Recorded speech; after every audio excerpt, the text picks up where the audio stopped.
Spiritual ஜோதிடம் TV நேயர்களுக்கு அடியேன் உங்கள் சிவயோகி சிவசக்திமான் சுவாமிகள் வணக்கத்தை தெரிவித்துக் கொள்கிறேன். இந்த பதிவில் ஆடி மாத ராசி பலன்கள் 12 ராசிகளுக்கு உண்டான ஆடி மாத பலன்கள் தான் சொல்ல போகிறேன். இப்போ இந்த ஆடி மாத ராசி பலன் சொல்லும் போது பொதுவான பலனும் முன்னாடி சொல்றது தான் வழக்கம். அந்த வகையில் இப்போ உள்ள கிரக நிலைகள் எங்கெங்கே எந்தெந்த கிரகங்கள் இருக்குது, அதனால் ஏற்படக்கூடிய பொது பலன்கள் என்ன, அதெல்லாம் சொல்லிட்டு அதுக்கப்புறம் 12 ராசிக்குள்ளான பலனை சொல்ல போகிறேன். அதுக்கு முன்னாடி என்னுடைய குருநாதனை வணக்கம். ஓம் குருப்யோ நம நற்பவே நற்பவே நற்பவே ஓம் காஞ்சி வாசாய வித்மகே சாந்தரூபாய தீமகே தன்னோ சந்திரசேகர பிரச்சோதயாத்.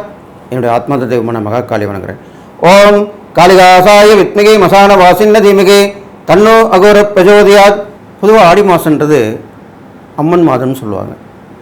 ஆடி மாதத்தில் தான் அம்மனுக்கு உண்டான விசேஷம் உண்டு. மற்ற எல்லா மாதங்களும் விட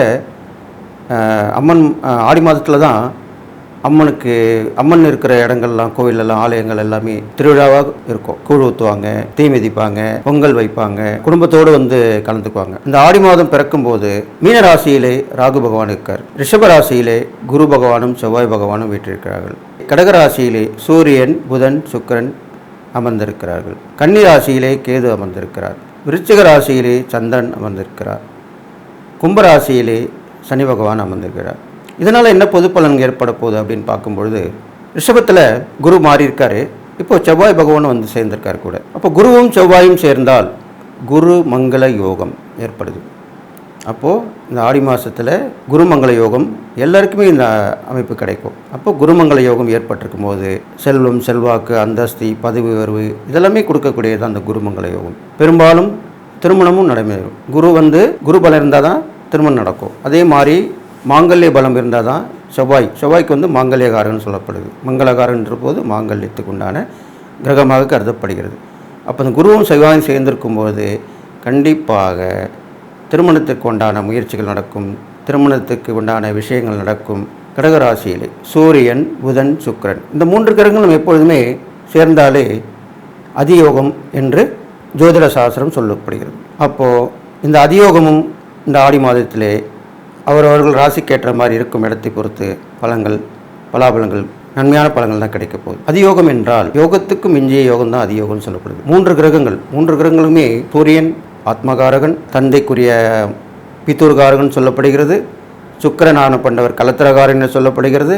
எல்லா வசதி வாய்ப்புகளுக்கும் எல்லா சௌபாக்கியம் கிடைக்கக்கூடிய கிரகமாக கொடுக்கக்கூடிய கிரகமே சுக்கிர பகவானாக சொல்லப்படுகிறது.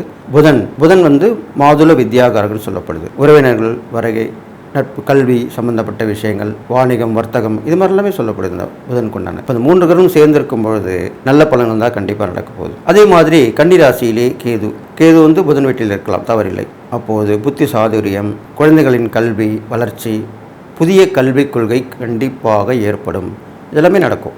அதே மாதிரி விருச்சிகத்திலே சந்திரன் நீசப்பட்டாலும் அவர் குருவுடைய பார்வையை பெறுகிறார். இதுதான் முக்கியமாக சொல்லப்படுது. இது ஒரு யோகம்தான். சந்திரனும் குருவும் ஒருவரை பார்த்து கொள்கிறார்கள். அப்பொழுது குரு சந்திர யோகம் மேலோங்கி நிற்கிறது. அப்போது ஆடி மாதத்தில் இந்த 3 யோகங்களும் அந்த யோகத்துடைய பலனை கண்டிப்பாக கொடுத்து தான் ஆகும். அவர் ராசிக்கு ஏற்றபடி அந்த ஸ்தான பலனை கண்டிப்பாக கொடுக்கும். அப்போது விருச்சிகத்தில் சந்திரன் இருக்க போது கடல் கனிந்த வணிகம் சிறப்பாக இருக்க போகிறது. கப்பல் வழி போக்குவரத்து மேம்படுத்தப்பட போகிறது. இது இல்லாமல் நீருக்கடியிலே அரசாங்கத்தின் மூலமாக மக்களுக்கு ஏற்ற வகையில் நல்ல விஷயங்கள் நடக்கப் போகிறது. நீருக்கடியிலும் போக்குவரத்து நடக்கும். அது மாதிரி எல்லாமே நடக்க போகுது. இதெல்லாமே வந்து இந்த ஆடி மாதத்தில் நடக்க போகுது. பெரும்பாலும் நல்ல விஷயம் தான் நடக்க போகுது. அதுவும் அம்மன் மாதம்னு சொல்ல போது அம்மனுடைய அருள் கண்டிப்பாக பரிபூர்ணமாக கிடைக்கும். எல்லாருக்குமே கிடைச்சி எல்லாருமே எல்லா நலமும் பெற்று வாழ போகிறீங்க. இந்த பொது பலன் வந்து பார்க்கும்போது கும்பத்திலே சனி பகவான் இருக்கிறார். சொந்த வீட்டில் தான் இருக்கார். அவருடைய ஒவ்வொருத்தருடைய ராசிக்கு ஏற்ற மாதிரி அவர் பலன் கொடுப்பார். அதுவும் கும்ப சனின்றது ரொம்ப விசேஷமான நற்பலனை தான் கொடுப்பார். அவர் இப்போ வக்ரகதியில் இருந்தாலும் அந்த கும்பராசியிலே தான் வீற்றிருக்கிறார். அதனால் அவருடைய பலாபலனும் நல்லதாக இருக்க போகுது. அந்த வகையில் பார்க்கும் பொழுது கும்பராசியில் இருக்கக்கூடிய சனி பகவானால் விவசாயங்கள் நல்ல செழிப்பாக வளரக்கூடிய அமைப்பாக இருக்கிறது. பூமி லாபம், அப்புறம் வந்து மழை நிறைய வரும். அதிக மழை, அதிக வெள்ளம், விவசாயத்தில் நல்ல வளர்ச்சி இது மாதிரிலாம் நடக்கும். இதுவும் இல்லாமல் சில சண்டை சச்சரவு ஏற்படுறதுக்கு வாய்ப்பு இருக்குது. அதன் பிறகு பார்க்கும்பொழுது ஒருவருக்கொருவர் விமர்சிப்பது, கோல் சொல்வது, சண்டை மூட்டி வேடிக்கை பார்ப்பது, இதெல்லாமே நடக்கும். இது வீட்லேயும் நடக்கும், நாட்டிலையும் நடக்கும். இது மாதிரிலாம் நடக்க போகுது. மீனத்தில் இருக்கிற ராகுவால் முன்னமே சொன்ன மாதிரி, ராகுன்ற போது அது போக்குவரத்து கிரகமாக சொல்லப்படுது. வாகன காரகன் சுக்கிரன், அந்த வாகனத்தை இயக்கி போக்குவரத்தை ஏற்படுத்தக்கூடிய கிரகம் வந்து ராகு பகவான். அப்படி தான் சொல்லப்பட்டிருக்கு சாஸ்திரத்தில். அதே மாதிரி அந்த ராகு மீனத்தில் இருப்பதனால் கடல் கடந்த வாடகம் செழிப்புறும். போக்குவரத்து முன்னே சொன்னேன் இல்லையா, கடலில் போக்குவரத்து அதிகமாக இருக்கும். எல்லாமே நல்லபடியாக இருப்பாங்க. மீனவர்கள் வந்து வாழ்க்கை நல்லா வளம் பெறும்.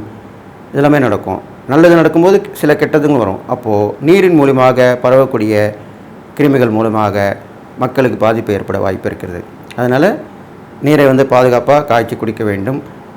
அதை சுத்தப்படுத்தி குடிக்க வேண்டும். நல்ல நீரை மட்டும்தான் பயன்படுத்த வேண்டும். இப்படி தான் பண்ணிக்கிட்டோம் மக்கள். அம்மனுடைய ஆடிப்பூரம் அப்படின்றோடு அம்மன் பிறந்த நட்சத்திரம்னு சொல்லப்படுது பூரம். அது வந்து ஆண்டாளுக்கு ரொம்ப விசேஷமாக சொல்லப்படுது. ஸ்ரீவில்லிபுத்தூரில் ஆண்டாள் கோயிலில் ரொம்ப விசேஷமாக சொல்லப்படுது. எல்லா அம்மன் கோயிலும் விசேஷமாக இருக்கும். பெரும்பாலும் அந்த ஸ்ரீவில்லிபுத்தூர் ஆண்டாள் கோயிலில் வெகு விமரிசையாக கொண்டாடப்படும் ஆடிப்பூரம். அதே போல் இந்த ஆடிப்பெருக்கு வருகிறது. ஆடி மாதத்திலே ஆடிப்பெருக்கு. ஆடிப்பெருக்கன்று எல்லா சுபகாரியங்களும் செய்யலாம். கிராமத்தில் இருப்பவர்கள் எல்லாமே அந்த ஆற்றுக்கரை, ஏரிக்கரை, குளக்கரை இங்கெல்லாம் போயிட்டு விளக்கேற்றி வழிபாடு செய்வார்கள். மாங்கல்யம் பிரித்து கோர்த்து கொள்வார்கள். இதெல்லாம் ஆடிப்பெருக்குக்கு நல்ல விசேஷமான மாங்கல்ய பலம் உண்டாகும். இதுவும் இல்லாமல் ஆடிப்பெருக்கன்று புதிய வாகனங்கள் வாங்கலாம், புதிய பொருட்கள் வாங்கலாம், புதிய நற்காரியங்கள் செய்யலாம். ஆடி மாதத்தில் எதுவும் பண்ணக்கூடாதுன்னு சொல்லுவாங்க. ஆனால் அதற்கு விதிவிலக்காக ஆடிப்பெருக்கன்று அனைத்தையும் செய்யலாம் என்பது சாஸ்திரம் சொல்லக்கூடிய விஷயம். அப்போ ஆடிப்பெருக்கில் எல்லா விஷயமும் நல்ல விஷயமாக பண்ணலாம். இதெல்லாம் வந்து ரொம்ப நல்லதாக சொல்லப்பட்டிருக்கு. அதனால் இந்த ஆடி மாதம் உங்களுக்கு எல்லா வகையிலும் ஏற்றமாக தான் இருக்க போகுதுன்னு சொல்லி, நீங்கள் எல்லா நலமும் பெற்றும் வாழணும்னு சொல்லி வாழ்த்தி என்னுடைய உபாசன மகாவாரியம் பண்ணுகிறேன். ஓம் மகிஷத் பஜாயி வித்மகி சண்டகஸ்தாதிமிகி தன்னோ வாராகி பிரஜோதியாத். வாராகி பரிபூர்ணமாக கிடைக்கும்னு சொல்லி வாழ்த்தி அடுத்து 12 ராசிக்குள்ள பலனையும் சொல்ல போகிறேன். அன்பு நேயர்களே, 12 ராசிகளுக்கு உண்டான ஆடி மாத ராசி பலன் தான் சொல்லிட்டு வரேன். அந்த வகையில் இப்போது துளாராசிக்கு சொல்ல போகிறேன். துளாராசி நேயர்களுக்கு கொஞ்சம் சிரமமான காலமாக தான் இருக்க போகுது. இருந்தாலும் நடுநடுவில் சில நல்ல விஷயங்கள் நடக்க போகுது. நான் சொல்லக்கூடிய இறை பரிகாரங்கள், தான தர்மங்கள் இது மாதிரிலாம் பண்ணிட்டு வந்தனாலே போதும். எளிமையான பரிகாரங்கள் தான் சொல்ல போகிறேன். அதனால் உங்களுக்கு அதை பயன்படுத்திங்கன்னா கண்டிப்பாக நீங்கள் இருந்து மீண்டு வந்துடுவீங்க. அந்த வகையில் பார்க்கும்பொழுது துளாராசிக்கு பார்த்தீங்கன்னாக்கா எடுத்த காரியத்தை முடிக்கக்கூடிய ஒரு விஷயமாக நடக்க போகுது. நல்ல விஷயம் நடக்க போகுது. உங்கள் ராசியாதிபதி சுக்கிரன் வந்து 10ஆம் இடத்துல இருந்து சூரியன் புதனோடு சேர்ந்திருக்கார். அப்போது யோகத்தை கொடுக்கக்கூடிய அம்சமாக தான் இருக்கார். அப்போ கண்டிப்பாக எடுத்த விஷயங்களை முடித்து கொடுப்பீங்க. வேலை வாய்ப்பு வந்து சேரும். தொழில், வியாபாரம் இதெல்லாமே நல்லபடியாக நடக்க போகுது. உங்களுக்கு நல்லபடியாக நடக்கும். விட்டக்குறை தொட்டக்குறை அதெல்லாமே கூட விலகி நல்ல வளர்ச்சிகள் தான் நீங்கள் அடைய போகிறீங்க. அது இல்லாமல் குடும்பத்தில் பார்த்திங்கன்னா கொஞ்சம் மனைவி வழியில், தாயார் வழியில் கொஞ்சம் உடல்நலம் சீர்கேடாமல் இருக்க போகுது. அப்போ அவங்கள பார்த்துக்கணும். மனைவியையும் பார்த்துக்கணும், தாயாரையும் பார்த்துக்கணும். 2 பேரும் முக்கியமானவங்க தானே. ஆனால் 2 பேருக்குமே உண்டான அந்த மருத்துவ பரிசோதனை, அவர்களை அழைச்சின்னு போய் பார்த்துக்கிறது, அன்பாக இருக்கிறது, ஆதரவாக இருக்கிறது, இது மாதிரிலாம் பண்ணணும் நீங்கள் இந்த உள்ள காலகட்டங்களில். அது இல்லாமல் அதே சகோதர சகோதரிகள் மூலிமாவும் நல்ல உதவி ஒத்தாசல் கிடைக்க போகுது உங்களுக்கு. அதனால் குடும்பத்தில் இருந்த பிரச்சனைகள்லாம் மறைஞ்சு நல்ல விஷயந்தான் வரப்போகுது. நாட்பட்ட தடைகள்லாம் விலகி வருமானம் வரத்துக்கு உண்டான வாய்ப்புகளும் வரப்போகுது உங்களுக்கு. அப்போ நீங்கள் அதை பயன்படுத்திக்கணும். இது இல்லாமல் சஞ்சலங்கள், மனக்குழப்பங்கள் அப்படிலாம் இருந்துட்டு வந்தீங்க, அதெல்லாம் இப்போ கொஞ்சம் விலகிடும். அது விலகிட்டு அது மூலிமா நல்ல விஷயம் நடக்க போகுது. பயணங்கள் ஏற்பட்டுக்கினே இருக்கும். அடிக்கடி பயணங்கள் ஏற்படும். அது மூலிமா நல்ல ஒரு தொடர்பு கிடைக்கும். அது மூலிமா வருமானம் கிடைக்கும். இது மாதிரி தான் வரும். எதிர்பாராமல் வரக்கூடிய விஷயங்கள்லாம் உங்களுக்கு நடக்க போகுது. அது இல்லாமல் உங்களுக்கு இருந்த நோய் நொடி, உங்களுக்கு இருந்த உடம்பு சரியில்லாமல் போகிறதுலாம் நல்லாயிடும். இப்போ உள்ள காலகட்டங்கள் கண்டிப்பாக நல்லாயிடும். தகுந்த சிகிச்சை பெற்றீங்கன்னா கண்டிப்பாக அதனுடைய தீர்ந்துடும். அதனுடைய பிரச்சனை தீர்ந்துடும். அது இல்லாமல் கடன் வந்து அதிகமாக வாங்கக்கூடாது. இப்போ உள்ள காலகட்டங்களில் கடன் வாங்கணுன்றது அவசியம் இருக்கும். இருந்தாலும் கடன் வாங்காமல் நீங்கள் ஒரு எப்படி சொல்கிறது, கடன்னாலே அது வட்டிக்கு இல்லாமல் இருக்கணும். அதுதான் முக்கியமான விஷயம். ஒரு கைமாத்தா வாங்குறது கூட பிரச்சனை இல்லை, அது நம்ம கொடுத்துடலாம், முடிச்சுக்கலாம், எப்படி வேணாலும் பண்ணலாம்.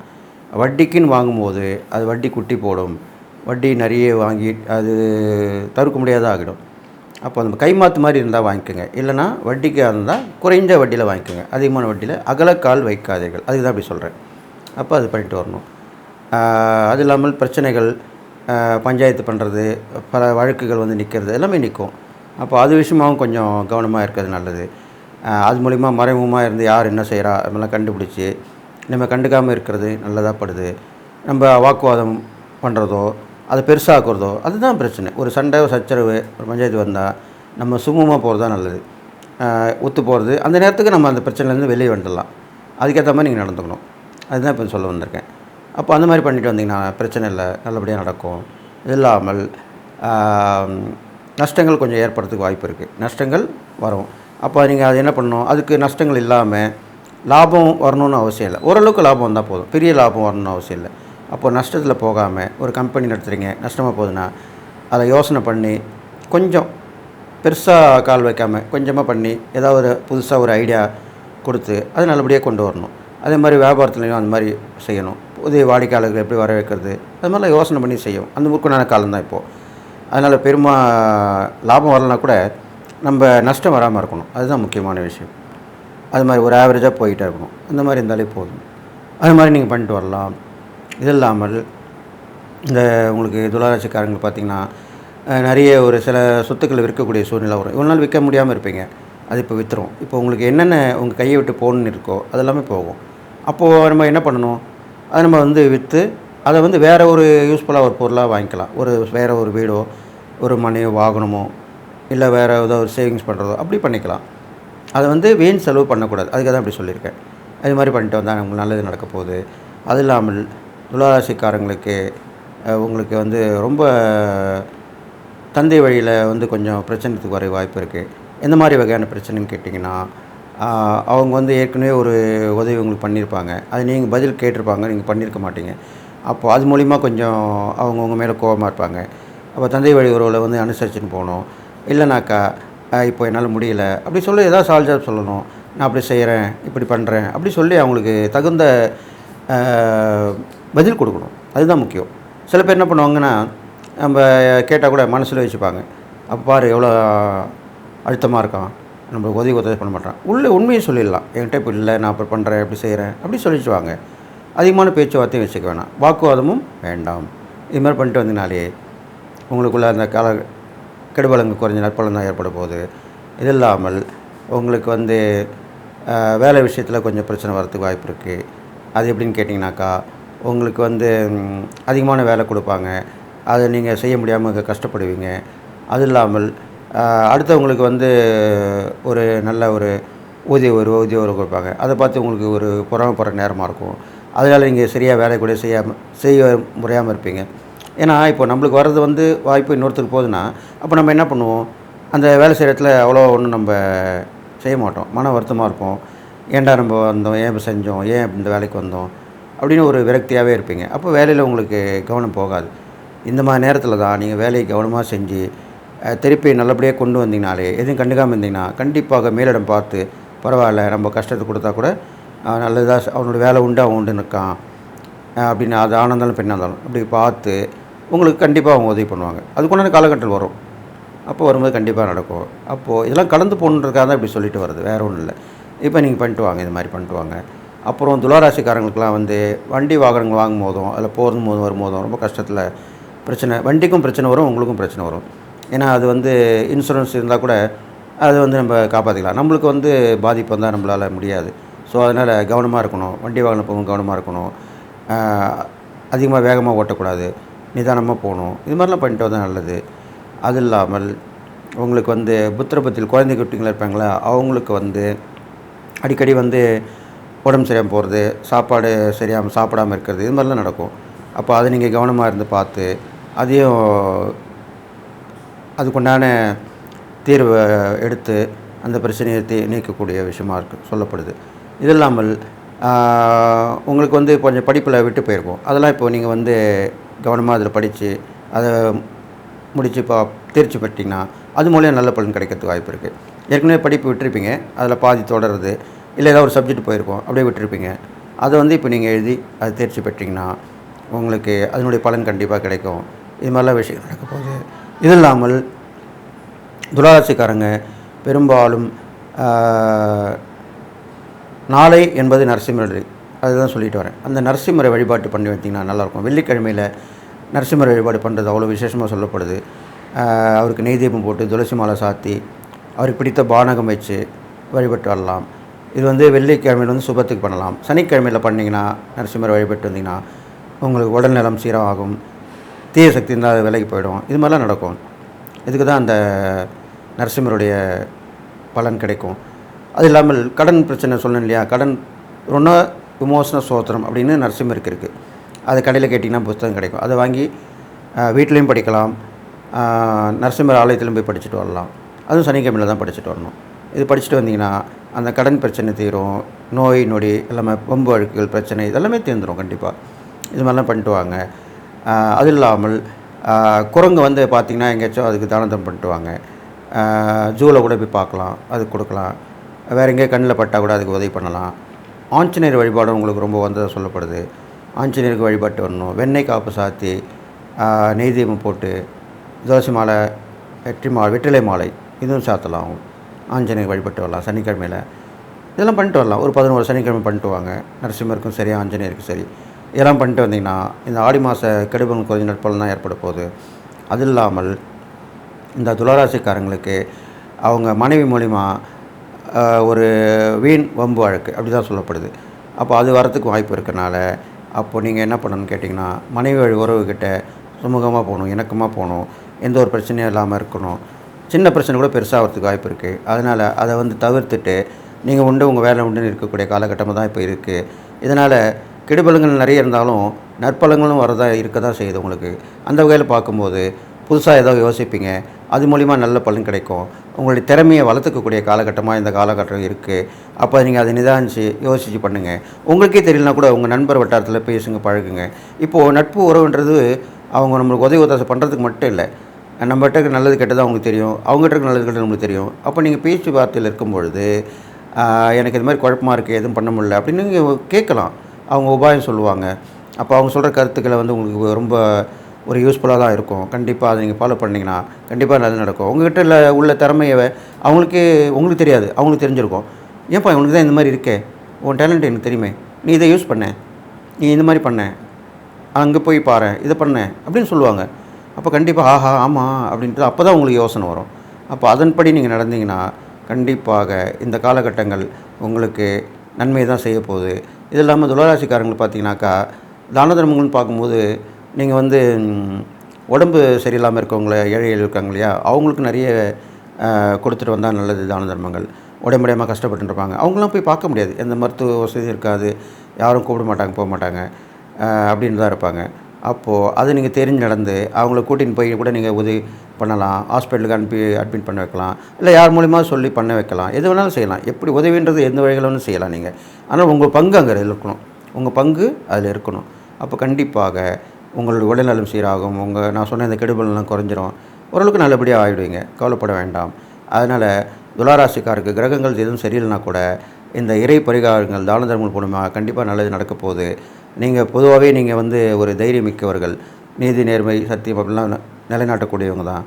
உங்களுக்கு அந்த வகையில் அந்த துணிச்சல் இருக்கிறனால எப்படியும் இந்த மீண்டு கடந்து வந்துடுவீங்க. இது இல்லாமல் உங்களுக்கு வந்து இந்த நீதித்துறையில் இருக்கிறவங்களுக்கெல்லாம் வந்து ஒரு நல்ல காலமாக தான் இருக்க போகுது. இதுலாம் உங்களுக்கு அனுபவமான காலமாக இருக்கும். நீங்கள் அந்த வழக்கறிஞராக இருந்தாலும் சரி, நீதிபதியாக இருந்தாலும் சரி, நிறைய ஒரு சமாளிக்கிற ஒரு வழக்கு வந்து பார்க்குற மாதிரி இருப்பீங்க, ஒரு அனுபவம் உள்ள ஒரு வழக்கை பார்க்குற மாதிரி இருப்பீங்க. இதெல்லாமே இந்த காலகட்டத்தில் உங்களுக்கு நடக்கும். அது மூலிமா உங்களுக்கு வந்து மேன்மேலும் உங்கள் வளர்ச்சிக்கு உண்டான விஷயமாக தான் அது அமைய போகுது. அடுத்து வர நற்காலத்தில் வந்து உங்களுக்கு அதன் மூலியமாக பதவி உயர்வு, அந்த அனுபவத்தால் உங்களுக்கு வரக்கூடிய வருமானங்கள், அந்த அனுபவத்தால் வர திறமைகள் வளர்த்துக்கிறது, இதெல்லாமே பிரபலமாகிறது, எல்லாமே கண்டிப்பாக நடக்க போகுது. இதுதான் துளாராசிக்காரங்களுக்கு இந்த காலகட்டத்தில் நடக்கும். இது இல்லாமல் வந்து கைவிட்டு பொருள்லாம் இழந்திருப்பீங்க, சில பொருட்கள் இழந்திருப்பீங்க, வீடு இழந்திருப்பீங்க, வண்டி வாகனம் இழந்திருப்பீங்க. அதெல்லாமே இப்போ வரக்கூடிய அமைப்பாக இருக்கும். ஆனால் அதுக்கு கொஞ்சம் அவகாசம் தேவைப்படும். அதை நீங்கள் நிறுத்தி நிதானமாக கொஞ்சமாக ஏதாவது சேர்த்து சேமிப்புலேருந்து வாங்கிக்கலாம். இல்லைனா அதுக்குண்டான கடன் இஎம்ஐலாம் சொல்கிறாங்களே, அது மூலயமா வாங்கி நீங்கள் யூஸ் பண்ணிக்கலாம். அதனால் அது வந்து மொத்தமாக காசு கொடுத்து வாங்குறதோ, நிறைய முதலீடு போகிறதோ, வேறு விஷயத்தில் வந்து பணத்தை கொடுக்குறதோ, அதெல்லாம் இந்த காலகட்டத்தில் வேணாம். அளவறிந்து வாழணும் அப்படின்ட்டு தான் சொல்லுவாங்க. அந்த மாதிரி ஒரு வாழ்க்கை தான் இப்போ நீங்கள் இந்த காலகட்டத்தில் வாழ்ந்து வரணும் அப்படின்னு சொல்லிட்டு, நான் சொன்ன இந்த இறை பரிகாரங்கள் எல்லாமே பண்ணி தான தர்மம் பண்ணிட்டு வந்தீங்கன்னா, கண்டிப்பாக இந்த ஆடி மாதம் பலன் உங்களுக்கு நன்மையை தான் செய்யும். தீமை வந்து விலகிடும்னு சொல்லி, உங்களுக்கு எல்லா நலமும் பெற்று வாழணும்னு சொல்லி வாழ்த்தி விடைபெறுகிறேன். நன்றி, வணக்கம்.